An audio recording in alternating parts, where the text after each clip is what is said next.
When you're designing in Silhouette Studio, sometimes you need to combine different elements together. There are three main ways to do that. We're talking about group, weld, and making a compound path. We're going to go over each of these today and when exactly you will need to use them. Welcome back to Silhouette Success. For those of you that are new around here, welcome. My name is Brenda Lambert and I'm a TJC licensed instructor for Silhouette. You found your way to Silhouette Success. I do hope that you're going to join our little community. We would absolutely love to have you. Now, if everyone is ready to learn something new today, let's do this. Let's start by taking a look at the group function. I'm going to go over to my drawing tools and grab an ellipse. Then I'm going to hold down my shift key while I drag that out so that it makes a perfect circle. Let's duplicate that, scale it down just a bit so that it's a different size, and switch up the color so that the two are easier to tell apart. Now, if we select both of these, right click and group, they are still two different elements, but they move together as one and they scale together as one. This is extremely helpful when you have multiple layers and you're trying to get your project set up to send to the cut panel. If you need to resize the whole thing, you would group it and then scale it to make sure nothing gets out of whack. Also, you can group different elements by color before you send to cut. So let's say that I want to make a pattern out of these dots. I'm going to go ahead and ungroup them to begin with. And I'm going to arrange the circles in a pattern. I'm going to bring the pink ones to the front for this. And then just arrange them on top here. I know this is nothing fancy, but we cannot cut all of these circles out on the same sheet of vinyl. We're going to have to send two different colors through. And if we want these circles placed in this exact position for our decal, what we need to do is come up to group by color, go over to fill, select the pink, right click and group. Now we can move those away and we can select all of the blue, right click and group. So now we can cut the blue layer and we can cut the pink layer and then just lay this one right back on top once it's cut. And everything is going to stay in the right place. That's what group is for. Okay, going back to our original two circles, we're going to go ahead and take a look at making a compound path.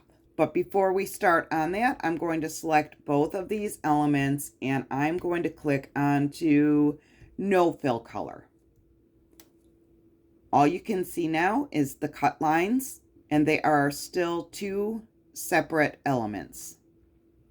Let's select both of them and center.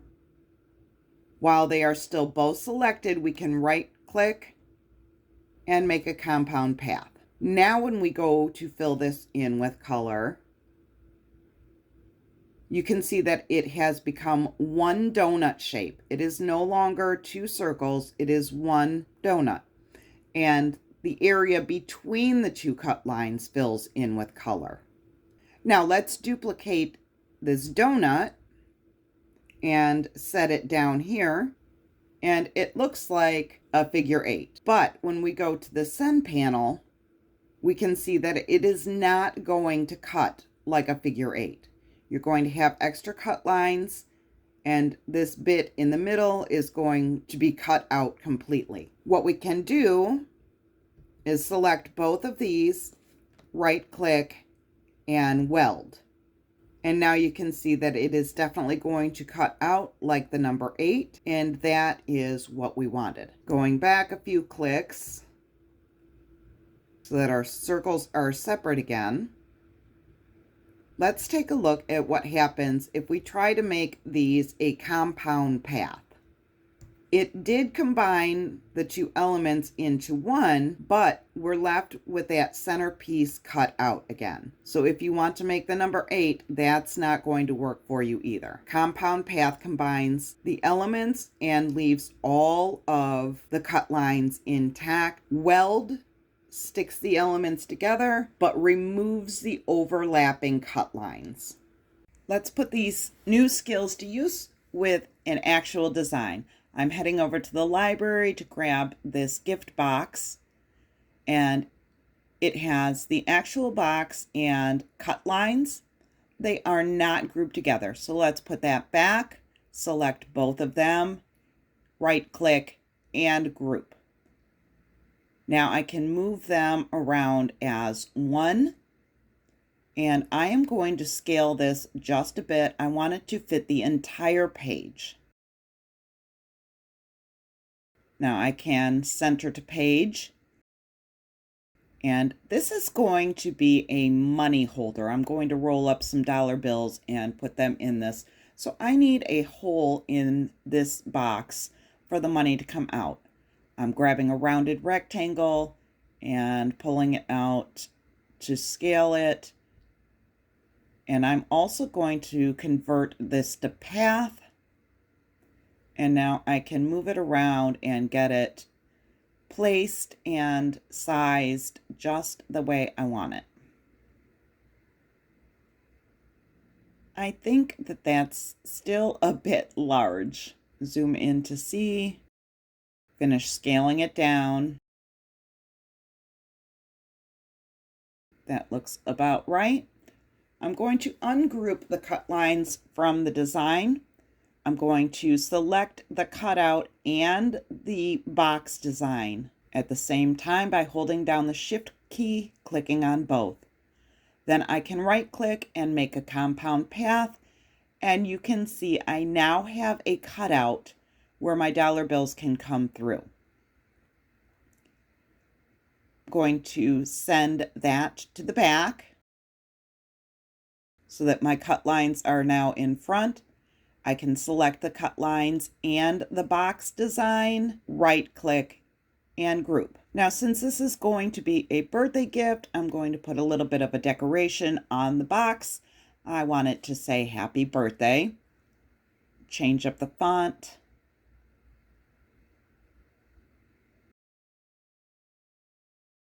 Let's set this here, and we can go over to the sun panel to take a look.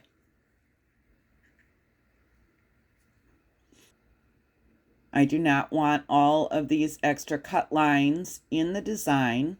So let's head back to the design tab for a moment, right click and weld these letters together.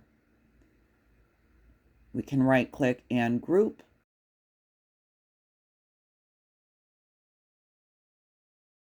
And when we zoom in, we can see that the extra cut lines are gone now, and that's exactly what we want.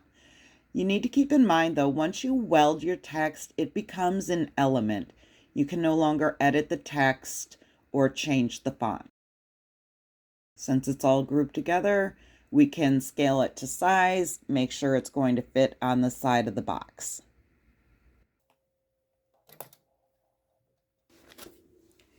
Let's run this through and get it put together so that you can see how these 3 different functions come together in the finished product.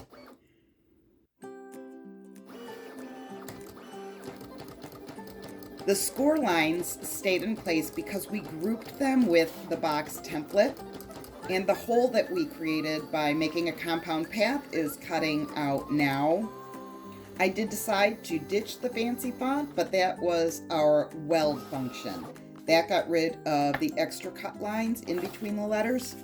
I went with a blocky font instead because 12-year-old boys typically don't care too much for swirls and curlicues. The box cut perfectly, and the perforated score lines make it easy to see the tabs. We can get them all folded in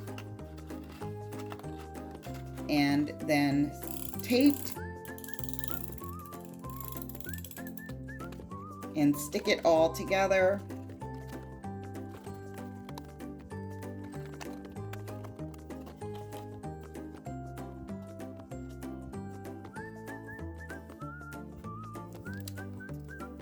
Now, taping all of the bills together for this project takes a bit of time, but this is always a hit at parties. All of the kids seem to think it's hilarious to watch, and the unwrapping of the gift becomes part of the experience. Maybe it's just me, but the kids see each dollar and they're able to put more value to it over a single gift card or a single bill that's worth the same amount.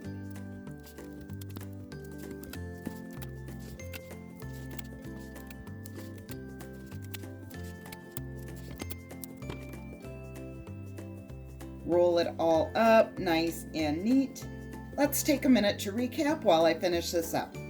When you group elements together, they're still separate elements, just stuck together and acting as one. Making a compound path takes the selected elements and combines them into one element, but leaves all of the cut lines intact. Making a compound path works well when you want to make a frame or a donut, something like that.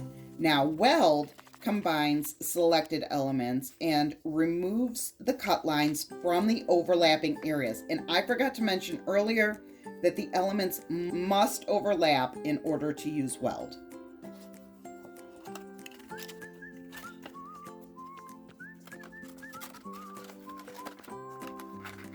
The best next step is to open up Silhouette Studio and play around with these elements so that you can get more comfortable with them. And remember, if you make a mistake, use the undo button at the top of the screen. Feel free to ask questions in the comments here, or for more in-depth answers, head over to Facebook and join the group. I'll link it in the description below. Now I am heading to a birthday party. You can either watch this video next or create something amazing, and I will see you in the next video.